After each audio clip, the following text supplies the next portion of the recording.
Bismillahirrahmanirrahim. Assalamualaikum warahmatullahi wabarakatuh. Kami dari kelompok 3 akan menjelaskan tentang penetapan kadar PITSE dengan metode iodimetri yang beranggotakan Ayu Sri Rahayu, Dede Fitriani, Lingga Ismaya, Tia Asih, Renaldi Hamdan, Yudiana Ramdhani, Hilmi Latif, Resa Hoirunisa, dan Saputri Ayu. Sedangkan untuk pendahuluan, jika kekurangan asupan PITSE dapat menyebabkan sariawan atau skorbut.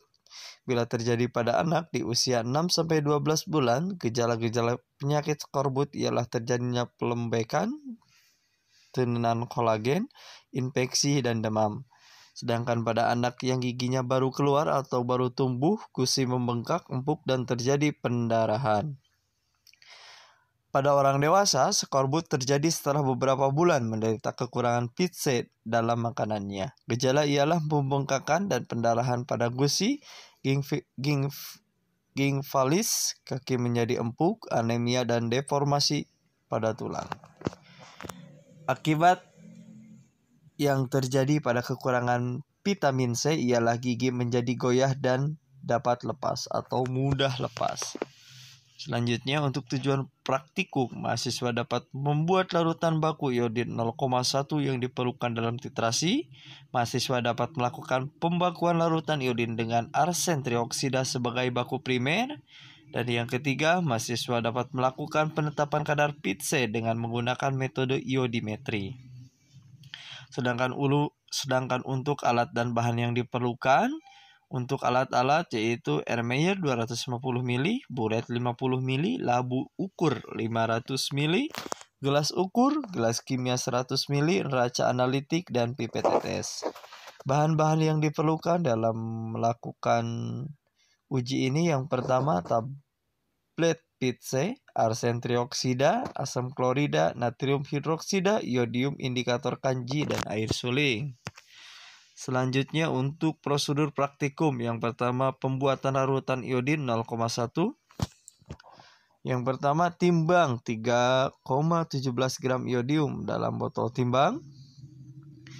Timbang Kl sebanyak 9 gram kalium iodida dalam gelas kimia. Tambahkan Aquades secukupnya, aduk hingga larut. Masukkan iodium sedikit demi sedikit, aduk hingga kristal iodium tersebut larut. Encerkan dengan air suling, masukkan ke dalam labu ukur 250 ml. Tambahkan Aquades sampai tanda batas labu ukur. Aduk sampai terlalut sempurna. Setelah terlalut, bersihkan buret dengan larutan iodium. Setelah dibersihkan, pasang buret dan isi buret dengan larutan iodium hingga 50 ml. Yang B, pembakuan larutan literatur iodium, yaitu yang pertama timbang natrium trifosfat sebanyak 2,4 gram. Masukkan ke dalam gelas kimia, encerkan dengan Aquades hingga larut. Masukkan larutan tersebut ke dalam labu ukur 100 ml. Tambahkan Aquades sampai tanda batas buret. Aduk sampai tercampur sempurna. Selanjutnya, timbang amilum sebanyak 5 gram. Panaskan Aquades hingga mendidih, kemudian campurkan amilum dengan air mendidih sedikit demi sedikit hingga larut. Setelah larut, masukkan ke dalam labu ukur 100 ml dan ambil larutan natrium trifosfat sebanyak 20 ml ke dalam Ermeyer dengan menggunakan pipet volume. Ulangi prosedur ini sebanyak 3 kali, tambahkan HCl pekat dan amilum masing-masing sebanyak 20 tetes ke dalam labu Ermeyer. Kemudian, titrasi dengan larutan iodium ini hingga berwarna biru. Dan catat hasil volume yang didapatkan.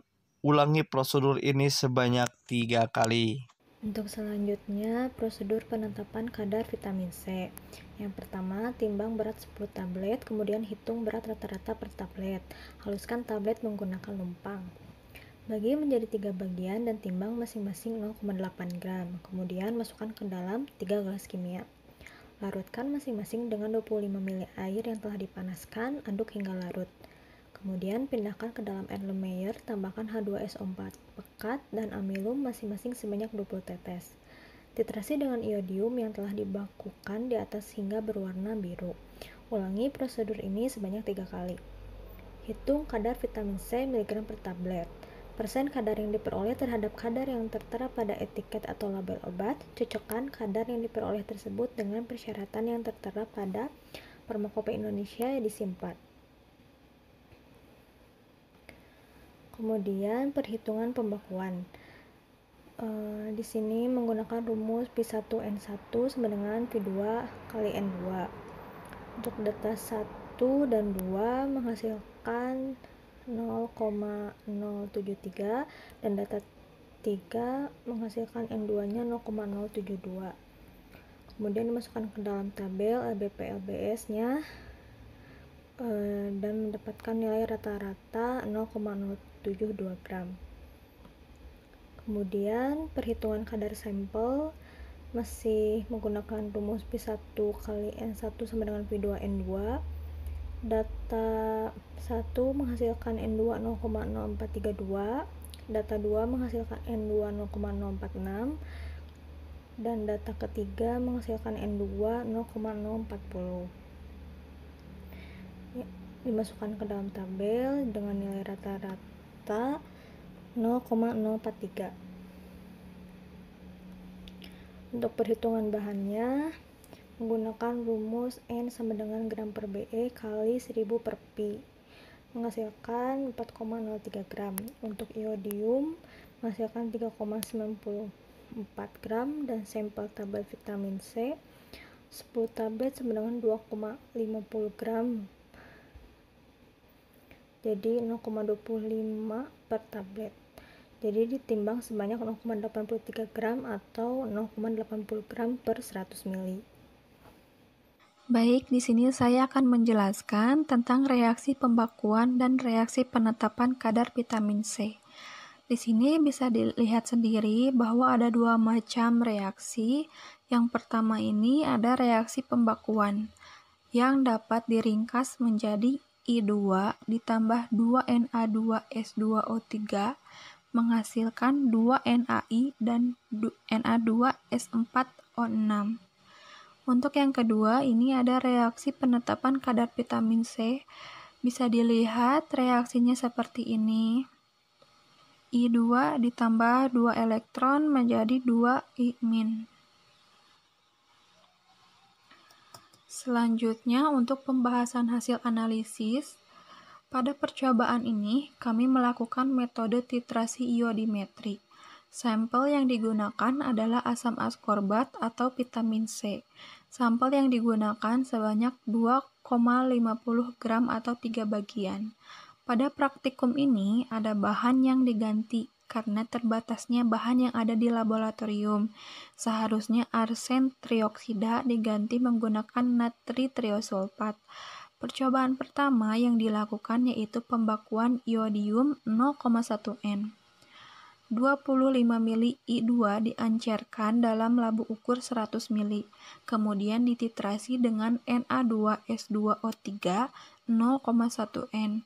Setelah selesai dititrasi, kemudian ditambahkan 20 tetes amilum yang warnanya coklat menjadi biru, yang awalnya berwarna bening. Percobaan ini dilakukan sebanyak 3 kali. Percobaan kedua yaitu penetapan kadar vitamin C 0,80 gram. Vitamin C ditambahkan 50 ml H2O bebas CO2 warna putih keruh. Kemudian ditambah 1 ml H2SO4 pekat, ditambah indikator dan dititrasi dengan I2 sampai berwarna biru. Percobaan ini dilakukan sebanyak 3 kali. Percobaan pertama mencapai titik akhir titrasi pada volume 15 ml, kedua 34,1 ml, dan ketiga 34,5 ml. Sedangkan pada percobaan kedua mencapai titik akhir titrasi pada volume 15 ml, kedua 16 ml, dan ketiga 14 ml. Hal ini dapat kami simpulkan bahwa pada percobaan pertama yang kami kerjakan sesuai dengan teori. Namun untuk percobaan kedua, warna yang dihasilkan sedikit tidak sesuai yang seharusnya warnanya menjadi biru, namun warna yang ada menjadi warna coklat kekuning-kuningan. Mungkin hal ini disebabkan oleh faktor tidak sesuainya bahan yang digunakan, sehingga hasilnya menjadi tidak sesuai. Dan di sini kami dapat menarik kesimpulan bahwa hasil yang didapat belum sesuai atau tepat dikarenakan terjadinya beberapa faktor, di antaranya bahan yang tidak sesuai serta ketidaktelitiannya praktikan pada saat praktikum. Sekian presentasi dari kami semua. Mohon maaf apabila ada salah-salah kata dan mohon maaf apabila banyak kekurangan pada saat penyampaian materi.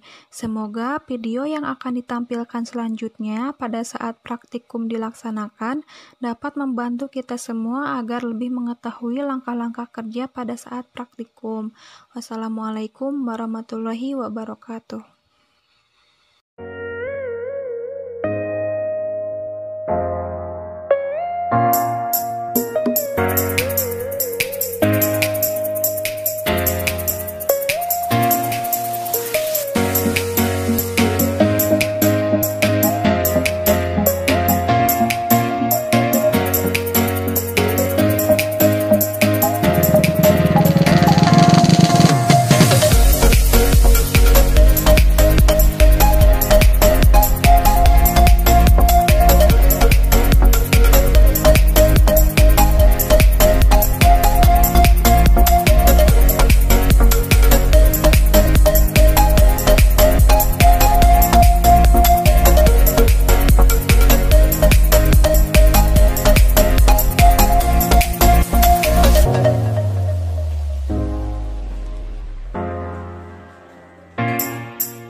kasih.